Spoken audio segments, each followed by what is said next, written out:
What's up guys, Readiness Reviews here with you again. If you're like me and own several military surplus firearms that are chambered in more obscure calibers, like this Type 99 Arisaka, you know very well the struggle it is finding ammunition for your rifles. In this video, we're going to be taking a look in a relatively new company producing ammunition in calibers that have traditionally been very hard to find. That is the Bannerman Cartridge Company. Bannerman is loading several different cartridges that have been very difficult to find in recent years. But is this ammo actually any good? We will answer that question by the end of this video. Before we get into the ammunition review, I want to remind you guys to give this video a thumbs up if you like seeing this military surplus-centric firearms content here on YouTube. Subscribe to the channel so you don't miss any of my future videos. And if you have any ideas for future videos you'd like to see from me, let me know about those down in the comments. Now let's find out if this Bannerman ammo is worth its weight in lead. So we're going to be checking out 3 different cartridges that Bannerman is loading: 7.7 Japanese, 6.5 Japanese, and the super elusive 7.35 by 51 Carcano. All 3 of these individual cartridges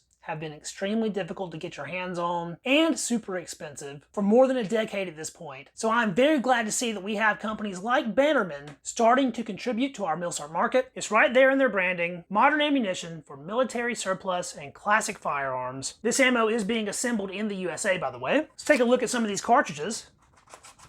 So this is their 7.7 Japanese loading, soft point 150 grain projectile with brand new shiny brass produced by PPU, which is of course Prvi Partizan in Serbia. At this point, the majority of ammunition components for your old school Milsurp rifles is being produced by PPU. Even though PPU makes 7.7 Japanese brass, for whatever reason they don't load a 7.7 Japanese cartridge. The cases for our 7.35 Carcano are also made by PPU, and the same goes for Bannerman 6.5 Japanese. All of this Bannerman ammunition looks pretty darn high quality. Everything's shiny and new. As we can see with the 6.5, the tolerances of their crimp especially do vary cartridge to cartridge. So maybe this isn't some ridiculous premium match ammo, but from visuals alone, it seems at least as decent as anything else being factory produced. It's time to talk about what really matters though, and that is our shooting performance. This is sort of my standard target size that we use here on the channel. There's a 7.7 Japanese cartridge for comparison. All of this shooting was done at about 35 yards. And at that distance, I have a really hard time making these targets out. For years, Precision Cartridge Incorporated is one of the only varieties of 7.7 Japanese I've been able to get my hands on. So I did a control group here of Precision Cartridge Incorporated ammo.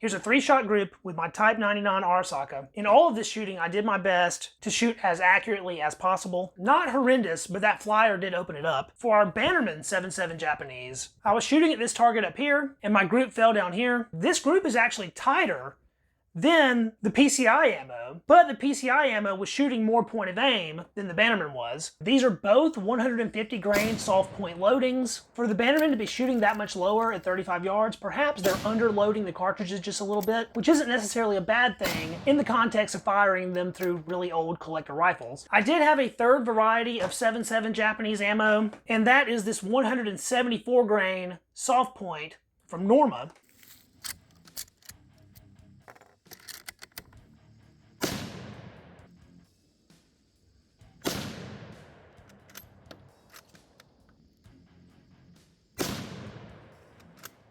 Point of aim was right here, and impact down here. Pretty similar to the Bannerman, and a group that size is pretty good for my eyes. For this 7.7 Japanese, I'm going to say this Bannerman ammo has completely adequate accuracy potential. My rifle was consistently shooting low with all 3 cartridges, and these group sizes are all about as good as I can achieve with my admittedly pretty poor eyesight. Unfortunately, I have very little 7.35 Carcano ammo available for testing, so I have a pretty small sample size for you guys on this one. For our 7.35 Carcano, I was aiming down here and I hit really, really high. That is super common for Carcanos though. They are zeroed at very far distances, and keep in mind I'm only shooting at 35 yards. So I would expect this rifle to hit very high at this distance. This group though is not bad at all.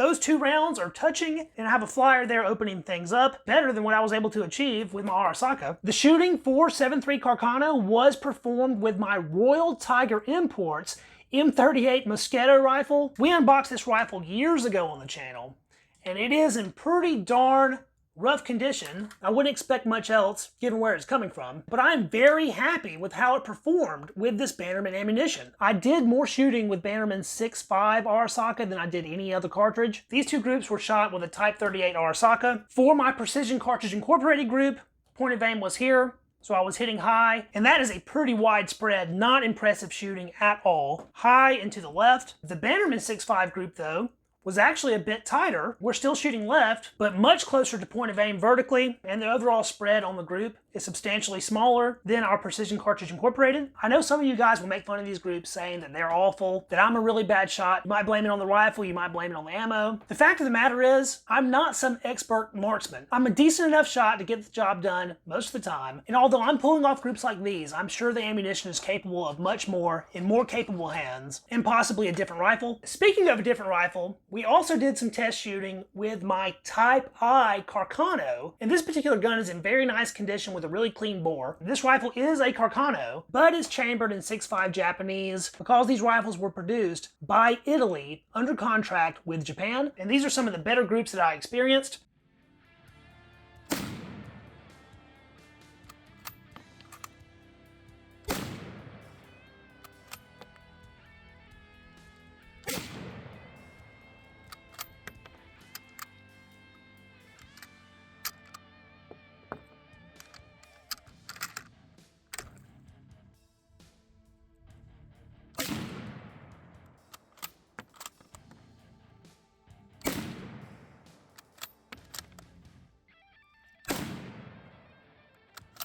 Again, I shot with Precision Cartridge Incorporated. Point of aim was down here, hitting really high, but that is a nice tight group. And our Bannerman was shooting just as high. The group size is similar, but certainly more spread out. So in the battle of Bannerman versus Precision Cartridge Incorporated, they trade blows back and forth, but I think it's pretty safe to say that when it comes down to it, their performance is pretty similar. We did a little bit of chronograph testing as well, so let's have a look at that.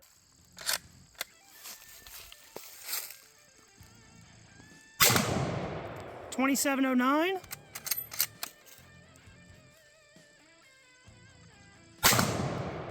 $26.81.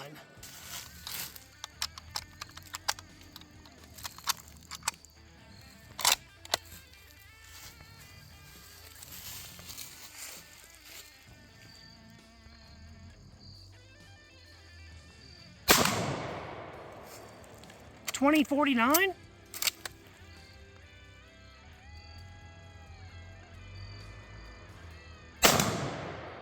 $20.45.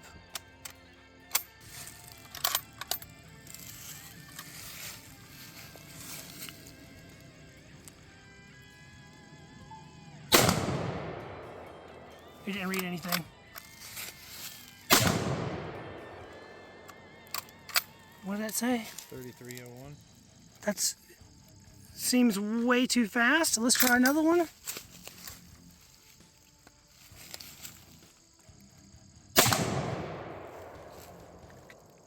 3307. I hate that we couldn't get the chrono to recognize the 7.35 Carcano. I don't know what was going on with that, but the other cartridges performed as expected. So our Bannerman Cartridge Company ammo here might not be the most excellent match grade ammo that you could possibly get your hands on. But the fact of the matter is the cartridges that they're loading are cartridges that you can't get your hands on anyway. So I'm very happy Bannerman is producing what they are. I'd like to see some other rounds from them in the future. Most notably 8x50R for our Moniker straight pull rifles. All of these cartridges have been super expensive for a very long time. This Bannerman ammo is by no means cheap, but it is a nice injection into the arm of a market that was really struggling up until here recently. It seems that the recent popularity of military surplus rifles has initiated sort of a renaissance for some of these cartridges. There are several companies out there starting to load calibers that we haven't seen in ages, and I'm really looking forward to checking out some of those newcomers in the future. If you enjoyed this video, don't forget to hit that thumbs up. That helps us out with the Google algorithm and getting the video distributed out to other viewers. Subscribe to the channel so you don't miss any of my future military surplus firearms content. We talk both guns and ammunition. Let me know down in the comments what you thought of the video, and if you've had a chance to check out Bannerman Cartridge Company's ammo yet, let me know what your experiences were. I will catch you guys in the next video. See you then. Peace.